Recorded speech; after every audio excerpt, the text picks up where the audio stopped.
Hello friends, আজকে সাই বাবার বিষয়ে একটু কথা আমরা জানতে চাই এই দিদিভাইয়ের কাছ থেকে। দিদিভাই বলেন তো। আজ আমাদের এখানে একটা প্রোগ্রাম অনুষ্ঠিত হয়েছে, তা হচ্ছে আমাদের শতবর্ষ পূর্তি উপলক্ষে সাই বাবার।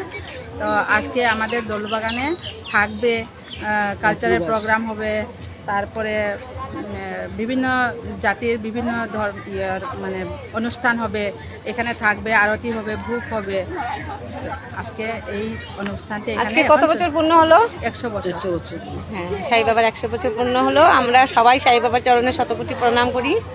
আর সবাই প্রণাম করি। হ্যাঁ, আর এইখানে দেখেন সবাই সেজে গুজে এসছে, আজকে ফাংশন হবে নাচের জন্য। আর আমার ভাগ্য ভালো, আমি আজকে এই বিআইনের বাড়িতে চলে এসেছি। এসে দেখেন আমিও যোগাযোগ করতে পারলাম, সাই বাবা দর্শন পাবো, এটা একটা ভাগ্য। এটা একটা ভাগ্য। আর বাকিগুলো আপনাদের পরে দেখাবো। সাই বাবা আসুক, আমরা আগমন করছি। নমস্কার।